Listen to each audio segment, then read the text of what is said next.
Muy bien, señoras y señores, continuamos nuestro estudio bíblico. Estamos en la lección número 121, como la pueden ver en la pantalla, y estamos abordando el asunto de la teología que se implementa por medio de los teólogos del reino ahora.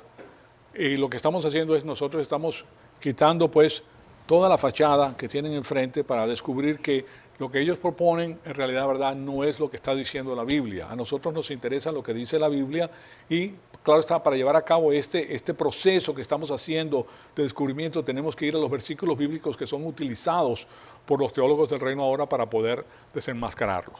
¿Okay? Y eso en la Biblia hay una preponderancia de evidencia que nos permite a nosotros ver las cosas con toda claridad, porque la Biblia a sí misma se interpreta. En vez, entonces, de que nuestro Señor Jesucristo esté gobernando desde el cielo como un rey con el sujeto aquí en la faz de la tierra, en estos momentos nos damos cuenta que Él simplemente está sentado a la diestra del Padre, esperando hasta que sus enemigos sean puestos por estrado de sus pies. Y que en estos momentos el que gobierna todo el globo terráqueo es Satanás. A Él se le dio potestad para hacer eso porque de otra manera no puede presentar su caso en el juicio de apelación.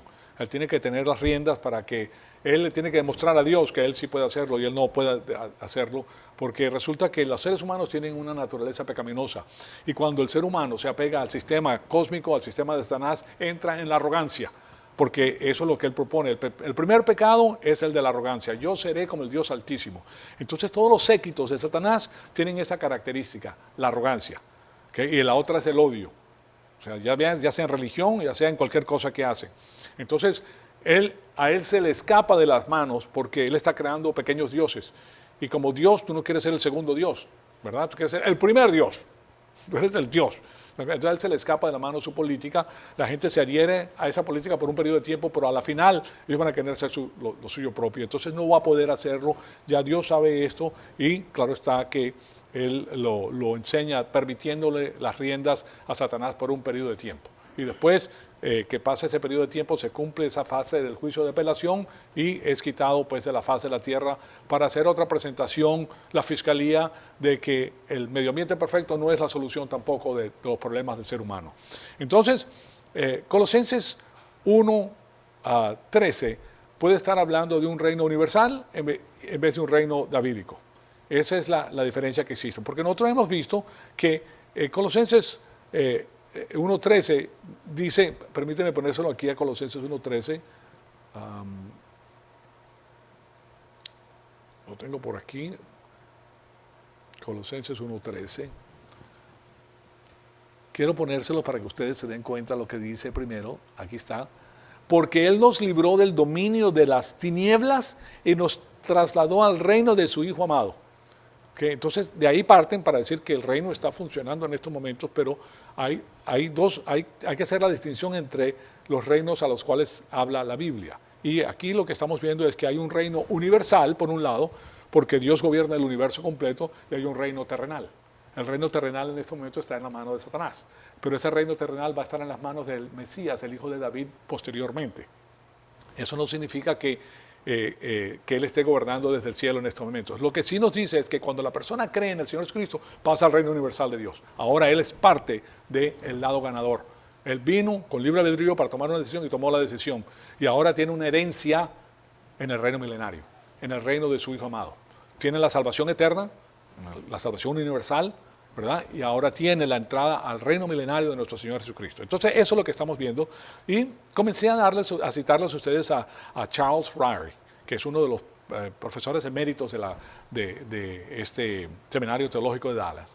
Y él dice que él justifica tal distinción entre el reino universal y el reino davídico basado en el hecho de que algunos versículos presentan el reino como un estado de existencia perpetua. Y eso es lo que comencé a darles en la clase anterior. Y transcurrimos pues a ver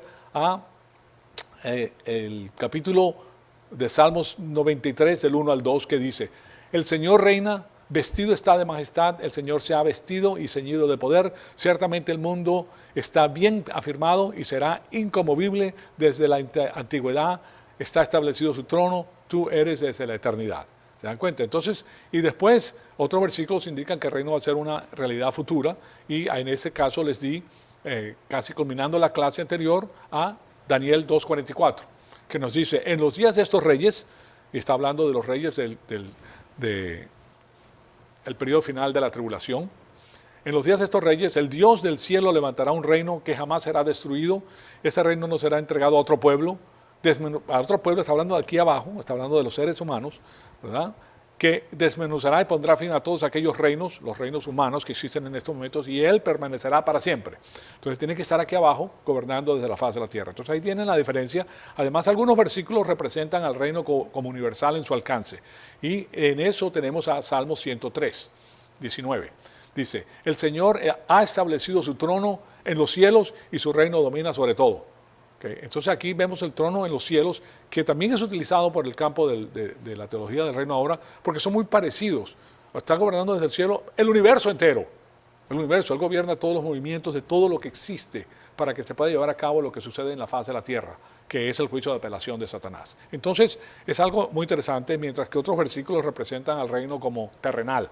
Entonces, aquí vemos que Daniel 2:35 dice, entonces fueron desmenuzados todos a la vez, el hierro, el barro, el bronce, la plata y el oro. Esos 4 metales hablan de ¿qué? De la estatua de Nabucodonosor, que la cabeza de oro, el imperio babilonio, la cabeza de plata, ¿verdad? Y así sucesivamente va bajando por los imperios que han existido en la faz de la tierra, imperios que tienen que ver con el paganismo, ¿no? Ellos echan a Dios a un lado porque ellos quieren gobernarse sin Dios. Entonces, eso es lo que está hablando.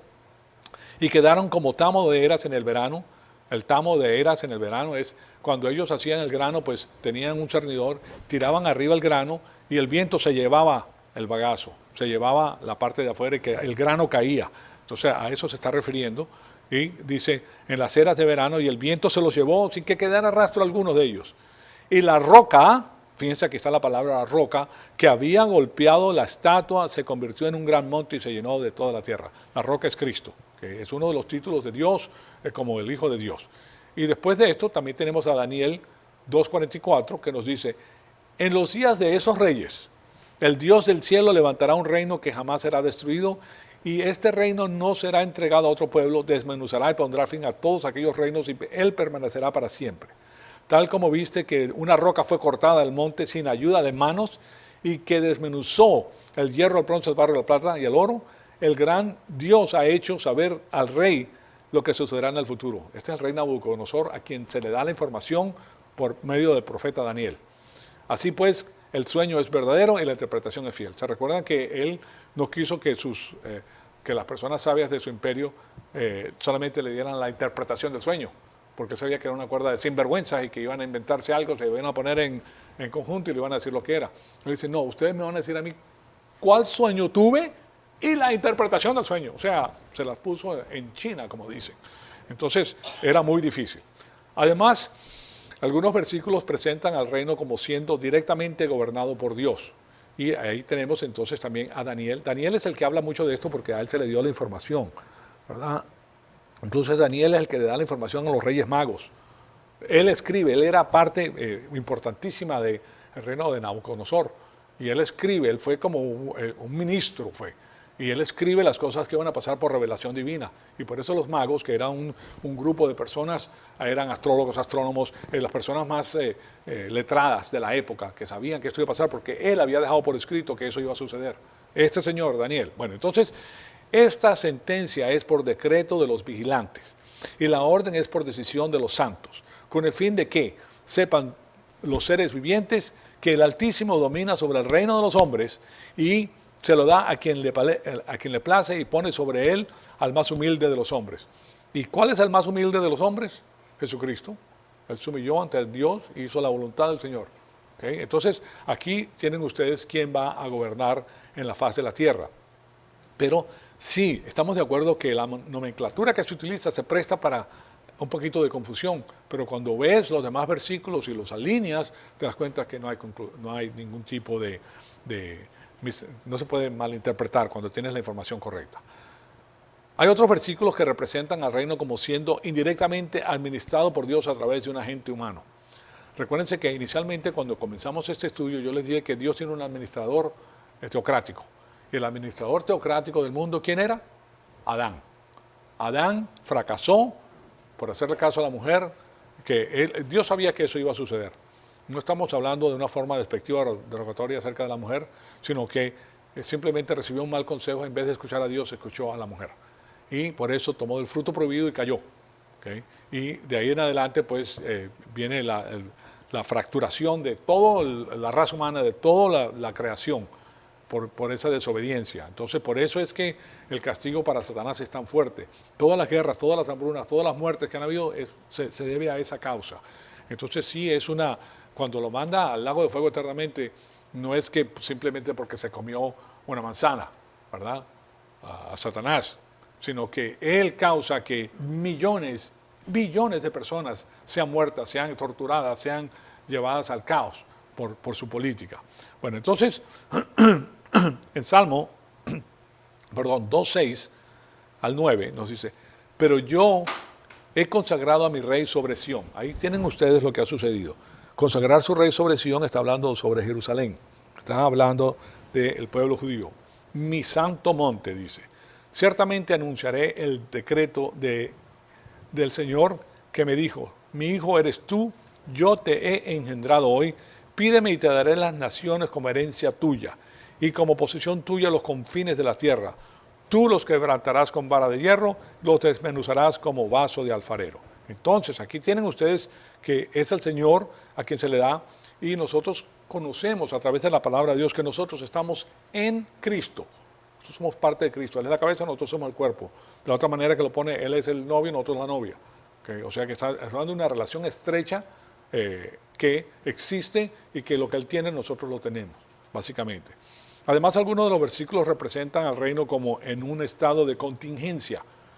Depende uno de otra cosa. Y esto se los quiero enseñar porque también es interesante. En Éxodo 19:5 nos dice, ahora pues, si en verdad escuchan mi voz y guardan mi pacto, ¿verdad? Eso comienza desde, fíjense, Éxodo, estamos hablando de la salida del pueblo de Dios de Egipto, y desde esa época Él les está diciendo estas cosas. Serán mi especial tesoro de entre todos los pueblos porque mía es toda la tierra. O sea que en estos momentos simplemente Dios le está permitiendo a Satanás comprobar su caso, pero a Dios le pertenece todo. Todo es de Él. Todo lo que nosotros tenemos es de Él. Nosotros pensamos que nos lo ganamos nosotros, pero como estudiamos ayer, todo lo que existe, todo el material, toda la materia, todo el tiempo y el espacio lo tiene Él. Y nosotros lo ocupamos para permitirnos hacer nuestra obra. Y por eso nos dice que debemos de trabajar. Pero para darle gloria al Señor. Y Él da todo lo demás. O sea que es algo muy interesante. Entonces, y el próximo versículo que quiero que vean es Mateo 3:2. Arrepiéntanse porque el reino de los cielos se ha acercado. Aquí tenemos un versículo muy interesante del cual les he hablado anteriormente. Y este versículo tiene que ver con el hecho de que ahí estaba nuestro Señor Jesucristo, en Israel. Y la predicación tenía que ser, arrepiéntase al pueblo judío, cambien de manera de pensar, metanoeo, no de sus pecados. No está diciendo arrepiéntanse de sus pecados, no. Arrepiéntense, cambien de manera de pensar acerca de quién es este Señor que se dice ser el Mesías.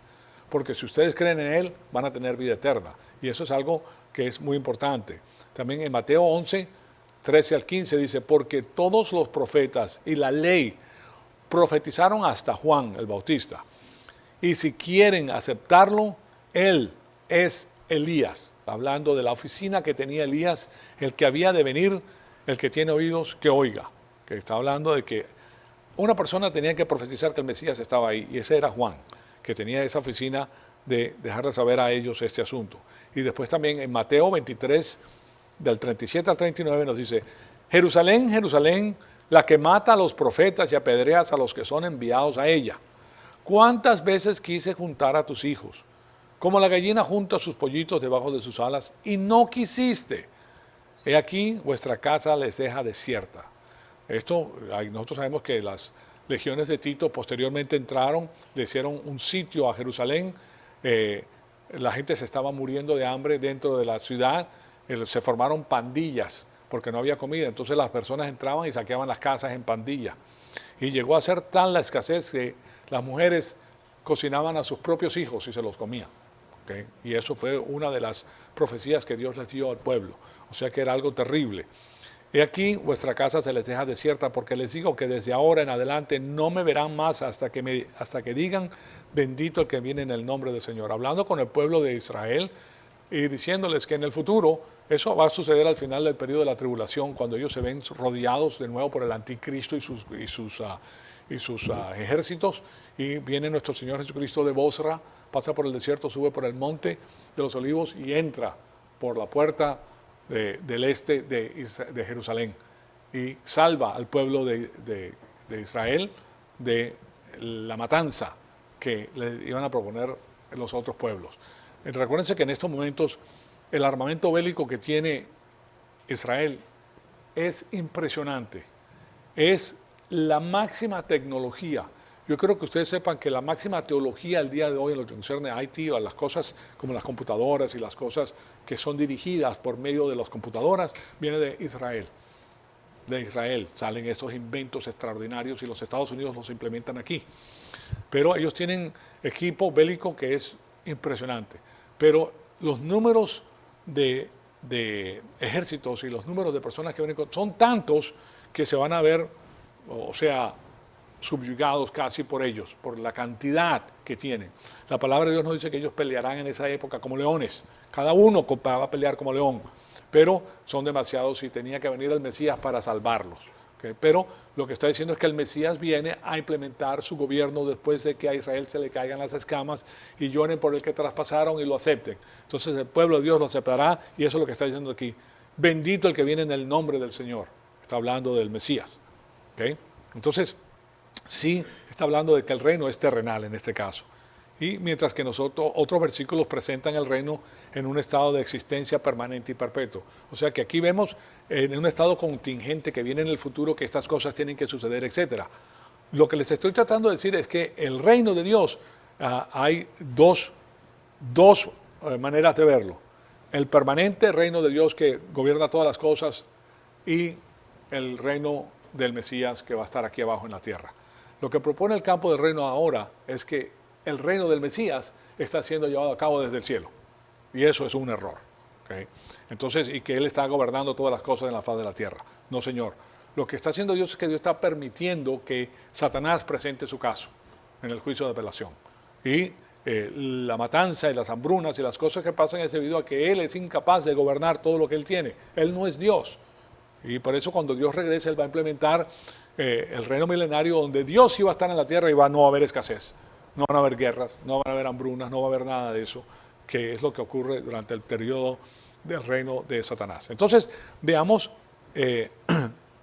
esta representación del reino en un estado de existencia permanente y perpetuo, que nos interesa a nosotros para hacer la contraposición entre el reino de nuestro Señor Jesucristo. En el Salmo 93, del 1 al 2, nos dice: el Señor reina, vestido está de majestad, el Señor ha vestido y ceñido de poder, ciertamente el mundo está bien afirmado, será inconmovible, y desde la antigüedad está establecido tu trono, tú eres desde la eternidad. Ese se los di a ver, y eso es el que nos deja saber a nosotros de que Él gobierna toda su creación.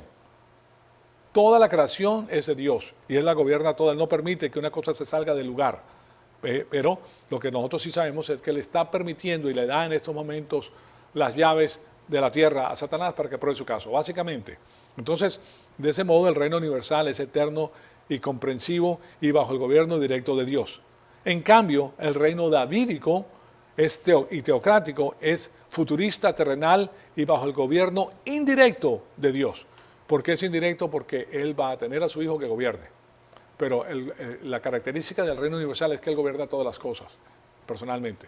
El gobierno terrenal es indirecto a través de su Hijo, que a la final sujeta todas las cosas y le somete todo de nuevo al Padre. Entonces, por eso es posible entender, entender a Colosenses 1:13 como hablando de un reino universal en vez de un reino davídico. Y ahí está la diferencia. Que lo que se dice en Colosenses 1:13 es acerca del reino universal. Ese punto de vista es fortalecido cuando observamos que el reino en este versículo 1:13 está en justaposición con el reino de Satanás. Ok, esa palabra yo sé que ustedes no la han visto muy a menudo. Yo les voy a poner aquí el significado de lo que quiere decir justaponer. Justaponer significa poner una cosa junto a otra sin interposición de ningún nexo o elemento de relación. O sea, no hay nada que los una, solamente aquí hay uno y aquí hay otro. La otra manera de verlo es que es la unión de dos o más elementos lingüísticos sin utilizar palabras subordinantes o coordinantes. ¿Okay? Está hablando de dos cosas completamente diferentes y solamente te las presenta. Aquí están. Y aquí abajo tienen un ejemplo. La frase del César, llegué, vi y vencí, vine, vidi, vinci, se dice en el latín, forma una secuencia narrativa por justaposición. Que aquí no, eso no está vinculado con nada, ¿verdad? Sino que solamente dice, llegué, vi y vencí. Ni siquiera tiene i, no tiene i, sino llegué, vi, vencí. Vine, vidi, vinci. ¿Okay? Entonces eso es una justaposición y lo que está diciendo es que debido a que existe esta justaposición entre el reino de Dios en la faz de la tierra y el reino de Satanás, entonces está hablando de un reino terrenal que no puede existir en el cielo en estos momentos porque eso es una forma espiritualizada. Si no es espiritualizado, es terrenal, físico, corporal. Nuestro Jesucristo va a estar aquí en su cuerpo de resurrección, claro está, pero va a estar aquí. Ahora, recuérdense que el cuerpo de nuestro Jesucristo no sufrió corrupción. El cuerpo de nuestro Jesucristo era perfecto. Nosotros sí tenemos el cuerpo de resurrección. Bueno, entonces, por eso es posible entender a Colosenses como hablando del reino universal en vez de eso. Aquí vemos que, de nuevo, Colosenses 1:13 nos dice lo siguiente. Porque Él nos libró del dominio de las tinieblas y nos trasladó al reino de su Hijo amado. Entonces es el reino universal de su Hijo amado, porque recuérdense que el reino de Jesucristo es Dios. Y Él dice que es el reino de su Hijo amado porque todo lo que fue hecho por medio de Él y para Él, y sin Él nada de lo que ha sido hecho fue hecho. ¿Verdad? Entonces es el reino de su Hijo porque Él es el que ha hecho todas las cosas. Ahora el Padre es el planificador, pero el Hijo es el ejecutor. ¿Okay? Y eso tenemos que tenerlo en mente. Entonces, en 1 de Juan 5:9 nos damos cuenta que de ese modo pues el reino de Satanás, por lo menos hasta cierto grado, es universal en la actualidad. Es universal en la tierra, no en el universo entero, sino en la tierra, universalmente. Así como Universal Studios, ¿verdad? Que ven en la tierra, o está hablando de la tierra. Y en 1 de Juan 1:19 nos dice lo siguiente: sabemos que somos de Dios y que todo el mundo yace bajo el poder del maligno. Todo el mundo va al poder del maligno. Entonces, el reino de Cristo, que aquí está siendo contrastado con el reino de Satanás, también tiene que ser universal. Los teólogos del reino ahora están correctos en observar que la categorización del reino universal no funciona con las enseñanzas de un reino temprano de Juan el Bautista y de Jesús, donde dice que el reino estaba cerca. O sea que la Biblia está presentando evidencia adicional de que los mismos proponentes, teólogos del reino ahora, dicen que no concuerda. O sea que esta porción para ellos no concuerda con lo que ellos están exponiendo. Okay, entonces veamos estos versículos. Aquí les voy a dar unos 5 versículos bíblicos diferentes para que ustedes vean lo que se está hablando. Mateo 3:2 dice: arrepiéntanse porque el reino de los cielos se ha acercado. Ahí está el Señor Jesucristo. Si ellos lo aceptaban a Él como su Mesías, Él iba a establecer su reino en esos momentos. Pero Él sabía que lo iban a rechazar, aunque no les había dicho a ellos que eso iba a suceder. Y después, en Mateo 4:17 dice: desde entonces Jesús comenzó a predicar y decir: arrepiéntanse, porque el reino de los cielos se ha acercado. ¿Okay? De nuevo estaba hablando de la presencia del Mesías en la faz de la tierra. Y en Mateo 10:7 dice: y cuando vayan, prediquen, hablándole a los discípulos que Él les está diciendo. Eran discípulos en esos momentos, no eran los apóstoles todavía. Él les está diciendo a ellos que digan esto: el reino de los cielos se ha acercado. O sea, el Mesías está ahí en estos momentos. Y después, en Lucas 10:9, sanen a los enfermos que hay en ella. Fíjense que aquí está, aquí sí tenemos este don de curación, que es retirado posteriormente. Que hay en ella, sí díganle: se ha acercado a ustedes el reino de Dios. ¿Okay? Entonces, y en Lucas 10:11 nos dice: hasta el polvo de su ciudad que se pega a nuestros pies, nos lo sacudimos en protesta contra ustedes, pero sepan esto, que el reino de Dios se ha acercado. ¿Se dan cuenta? Entonces, aquí estamos viendo que el reino estaba cerca porque hablaba del rey, que es el Señor Jesucristo, pero Él no fue aceptado como el rey. ¿Okay? ¿Qué querían los judíos en esa época? Ellos querían un rey político, un rey que los salvara de la bota que tenía en el cuello del Imperio Romano. O sea, que hubiera una sedición y que él encabezara al pueblo, porque tenía un seguimiento muy grande, para irse en contra bélicamente de Roma y quitarse al gobernador que tenían y irse pues en contra de ellos. Pero él no vino aquí para eso, ¿verdad? Primero tenían que aceptarlo a él para que él estableciera su reino, que es el reino mundial, pero no lo hicieron. Entonces no lo hizo, no hizo absolutamente nada. Entonces, la categorización del reino universal no puede trabajar bien con un pasaje como el de Colosenses 1:13, donde se ha acercado, ahí dice donde se ha acercado, no se encuentra en ningún lugar en el contexto, ¿verdad? En los otros sí, pero aquí no se encuentra. De esa manera, todo lo que Colosenses 1:3, lo que este Colosenses se puede comunicar es que cuando alguien llega a ser cristiano, él llega a ser parte del reino universal de Dios. Él no llega a ser un sujeto dentro del reino presente y espiritual y davídico del Mesías. ¿Sí se dan cuenta? O sea, tiene que ver con una cosa completamente diferente. Ya nosotros le pertenecemos al reino de Dios. Los que no les pertenecen al reino de Dios, a pesar de que en estos momentos están, ¿ok?, aquí en la faz de la tierra, que es parte del reino universal de Dios, ellos no van a estar en el lado ganador, no van a estar en el lado de él. Miren, Dios es el que crea el infierno, ¿ok? Él es el creador, y esas almas que van al infierno van a estar separadas de él. Básicamente se está hablando de una separación de Dios. Entonces, ese es el primer punto que les quería dar. Ahora, el segundo punto es que sí es posible interpretar a Colosenses 1:13 en el sentido de la distinción legal. La distinción legal es la siguiente: de jure, de facto.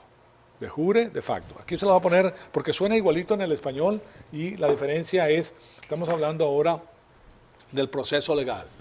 Uno es de jure y el otro es de facto. Se utilizan estas palabras latinas para hablar legalmente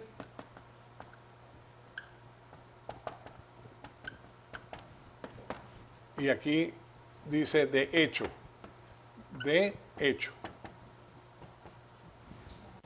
con H, ¿verdad? De hecho, o sea, de facto, de hecho. Y esto es interesante porque nosotros podemos entender la clasificación que se le da en la jurisprudencia. ¿Okay? Así, de esta manera hablan de paso los abogados. Mientras que los creyentes legalmente son los herederos del reino, nosotros somos los herederos del reino, señoras y señores, el reino todavía no es una realidad factual sobre la tierra. Pablo escribió el libro de Colosenses a la misma vez que escribió las otras cartas desde la prisión, incluyendo el libro de Filipenses y Efesios. Y en esas cartas también encontramos la misma distinción de jure de facto. Por eso es que se las estoy presentando. Por ejemplo, en Filipenses a los creyentes se les conoce como ciudadanos del cielo. A nosotros se nos conoce como ciudadanos del cielo. Y aquí se los pongo para que ustedes lo vean en Filipenses 3:20. Porque nuestra ciudadanía está en los cielos, de donde también ansiosamente esperamos a un Salvador, el Señor Jesucristo. ¿Se dan cuenta? Muy interesante. O sea que nosotros somos ciudadanos del cielo, y tenemos una porque somos comprados y ahora le pertenecemos a Él, al reino universal. Somos de Él. También entonces vemos, por el otro lado, que en Efesios los creyentes se dice que están sentados con Cristo en los lugares celestiales. Entonces cuando vamos a Efesios, fíjense, Filipenses y Efesios, cuando vamos a Efesios nos dice, y con Él nos resucitó, tiempo pasado, resucitó quiere decir que ya ocurrió esa resurrección, y con Él nos sentó en los lugares celestiales en Cristo Jesús. O sea, Cristo está sentado a la diestra del Padre, nosotros estamos sentados a la diestra del Padre de jure, ¿okay? Legalmente. Esa es nuestra posición legal. Nuestra posición legal es en Cristo. Nadie nos las quita. Nadie nos las puede quitar. Entonces, por eso Él dice, mi Padre que me las dio es más poderoso que todos ellos. O sea que nadie nos puede quitar de ahí. Eso es de nosotros, nos pertenece a nosotros ya perpetuamente. Entonces, esa posición celestial representa el estado legal del creyente. Aún así, pues los creyentes todavía no están factualmente o de hecho en el cielo. ¿Estamos nosotros ahorita en el cielo? No, aquí estamos en la tierra. Pero nuestra posición Nuestro papel dice que nosotros somos ciudadanos ahí. Es como tu pasaporte que dice tú eres ciudadano de tal y tal lugar. Y tú puedes entrar a tu tierra cuando tú quieras porque es tu tierra. ¿Okay? Entonces, de jure, legalmente eres ciudadano, de hecho no estás en tu país, no estás disfrutando y devengando los placeres de tu país en estos momentos. Entonces, esa es la misma distinción de jure de facto que puede estar presente en la carta de Colosenses en lo que concierne al reino. Y esta distinción de jure de facto es especialmente verídica dado los paralelos que existen en los libros de Colosenses y Efesios, porque Pablo escribió las dos cartas desde la prisión, el mismo lugar, durante su primer encarcelamiento romano en los años 60 al 62. Permítanme darles la historia porque esto es interesarles a saber como algo adicional. Como algo adicional nosotros nos podemos enterar de este asunto porque de eso habla pues el libro de los Hechos. Dice lo siguiente. Ups.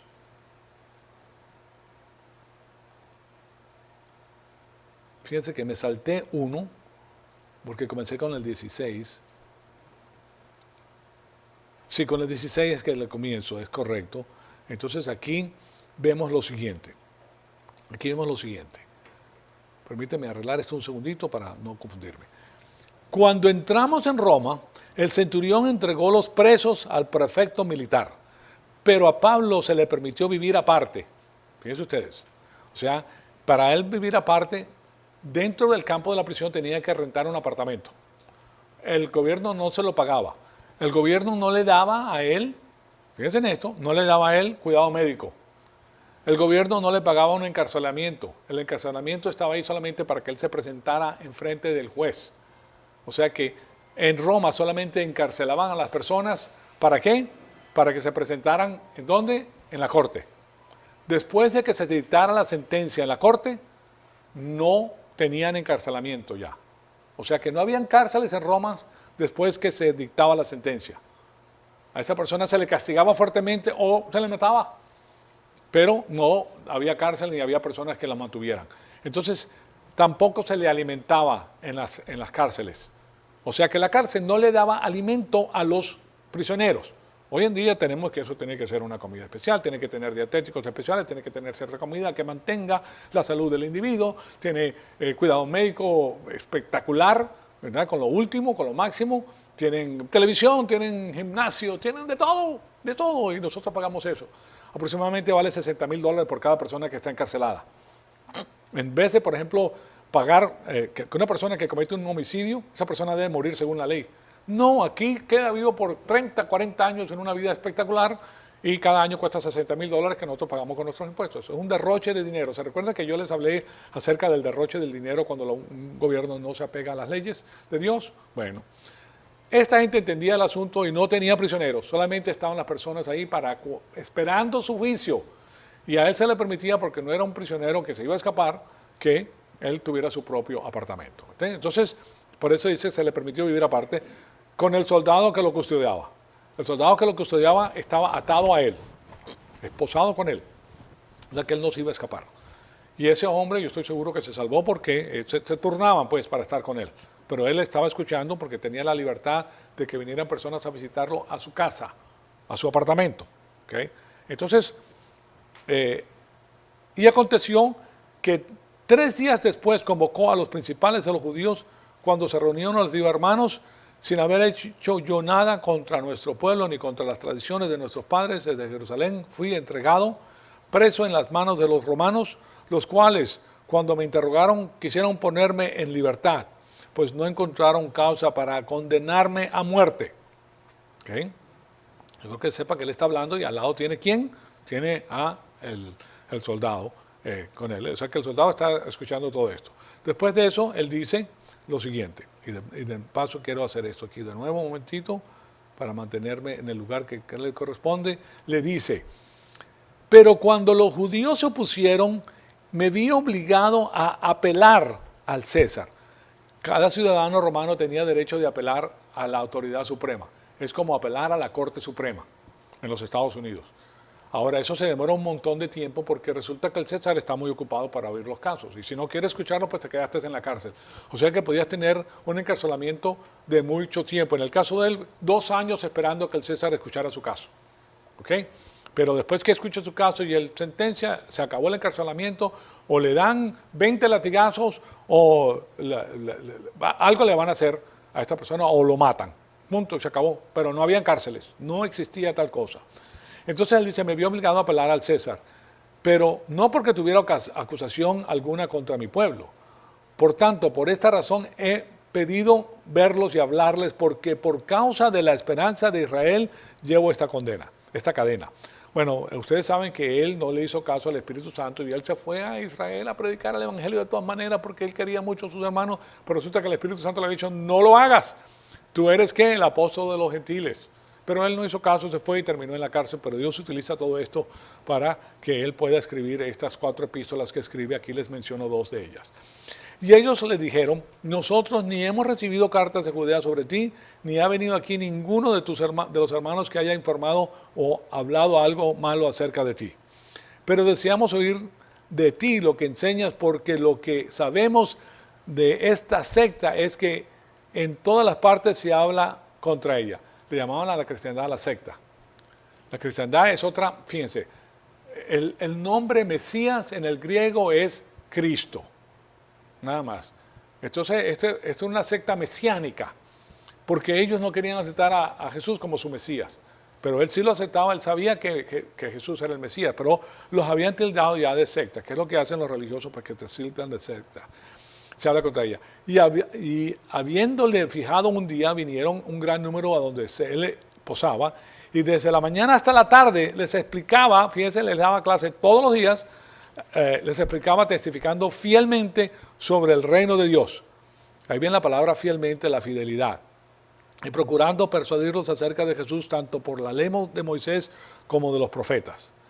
Entonces algunos eran persuadidos con lo que se decía, pero otros no creían. Ahí tienen ustedes que el libre albedrío de la persona le permite escoger lo que él quiera. Tú no puedes tener el 100% de todas las personas, aunque tengas una evidencia contundente enfrente de ti. Tú dices, no, yo no creo en eso, porque tú tienes libre albedrío. Después dice, al no estar de acuerdo entre sí, comenzaron a marcharse después de que Pablo dijo una última palabra. Bien habló el Espíritu Santo de sus padres por medio de Isaías el profeta, diciendo, ve este pueblo y di, al oír, oyen y no entenderán. Viendo verán y no percibirán, porque el corazón de este pueblo se ha vuelto insensible, o sea, tiene callo. Ustedes saben que cuando una persona barre, si tú barres todos los días por 1 hora, pasan 1 mes, 2 meses, cuando termina ese periodo de tiempo, tus manos tienen callos, te llenas de callos. Cuando haces mucho trabajo con las manos fuerte, te llenas de callos. Y la sensibilidad de tus manos no es la misma de una persona que no hace ese tipo de labor. Siente las cosas más suaves. Una persona con mucho callo, no se quema tan rápido, por ejemplo. Puede aguantar un poquito más el calor. El que no tiene, inmediatamente se retira porque está llegando muy cerca a los nervios. En cambio, el otro tiene una capa que no le permite llegar tan rápido a los nervios. O sea, pierde la sensibilidad. Y eso es lo que él está diciendo a ellos. Ustedes se han vuelto insensibles en su corazón, tienen una callosidad en su corazón. Y con dificultad oyen con sus oídos y sus ojos se han cerrado. No sé, que vean con los ojos y oigan con los oídos y entiendan con el corazón y se conviertan. Convertirse es cambiar de manera de pensar. ¿Okay? Y yo los sane. Eso está citando él esta información. Sepan, por tanto, que esta salvación de Dios ha sido enviada a los gentiles y ellos sí oirán. Ahí le está diciendo lo que va a ocurrir en estos momentos. Y cuando hubo dicho esto, los judíos se fueron teniendo gran discusión entre sí. Y Pablo se quedó por 2 años enteros en la habitación que alquilaba. Él pagaba su propia cárcel. Y recibía a todos los que iban a verlo, predicando el reino de Dios, enseñando todo lo concerniente al Señor Jesucristo con toda libertad y sin estorbo. O sea que él estuvo encarcelado, pero a él lo que le interesaba era predicar el Evangelio de todas maneras. O sea que le sirve una paz increíble. Y dentro de ese lugar él seguía predicando el Evangelio, pero estaba predicando acerca del reino de Dios. Ese es Pablo, predicando acerca del reino de Dios. Estaba predicándole a la iglesia, porque ya cuando Pablo viene, ya fue el último escogido, ¿verdad?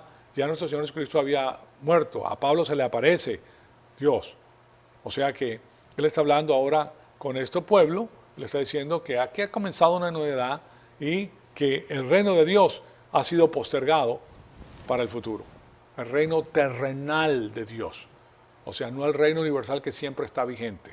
O sea que mientras él estaba en la prisión, escribió estas cartas y en estas cartas trata estos interesantes temas mientras que las tiene frescos en la mente. O sea que este asunto de jure y de facto están en las dos cartas, de jure y de facto. Es muy posible que Efesios fue la primera carta que Pablo escribió desde la prisión y Colosenses la segunda escrita un poquito después. Y además de eso, pues, las ciudades de Colosas y Efeso geográficamente están muy cercanas, aparentemente unas 100 millas de distancia la una de la otra. Entonces, pero aquí hay una gran similitud. Existe una relación simbiótica entre las dos cartas. Y les voy a decir por qué.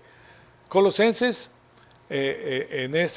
Colosenses caracteriza a Cristo como la cabeza, mientras que el libro de Efesios caracteriza a la iglesia como su cuerpo. Uno habla de la cabeza, el otro habla del cuerpo, hablando de la iglesia.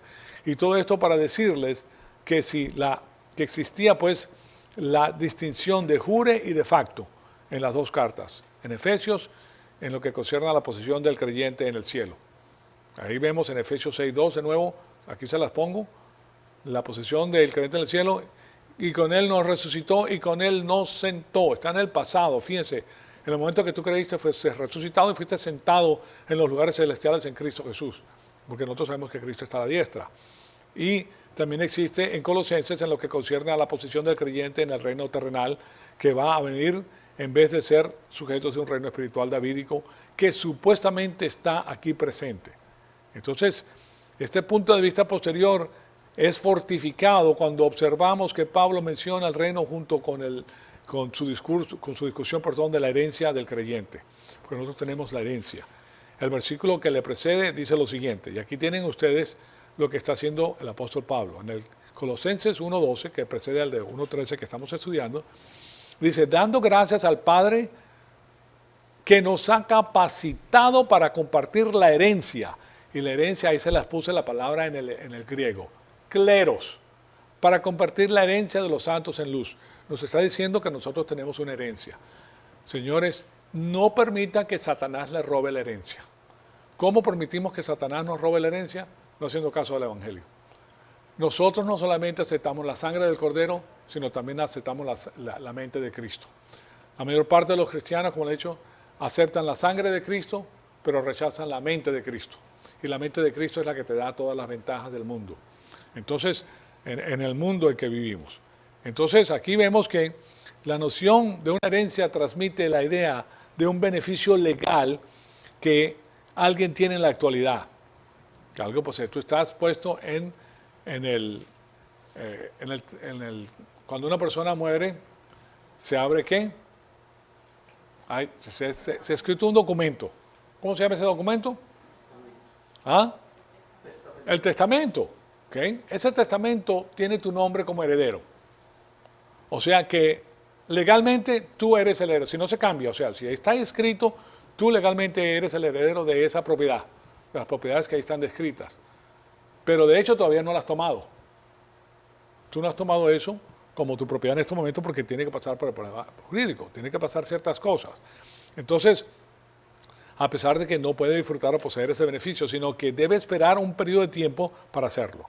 Entonces Pedro comunica ese significado de una herencia a través del uso de la palabra casi idéntica, que es cleronomía. Una palabra es clero y la otra palabra es cleronomía, y esa palabra ustedes la ven en Pedro.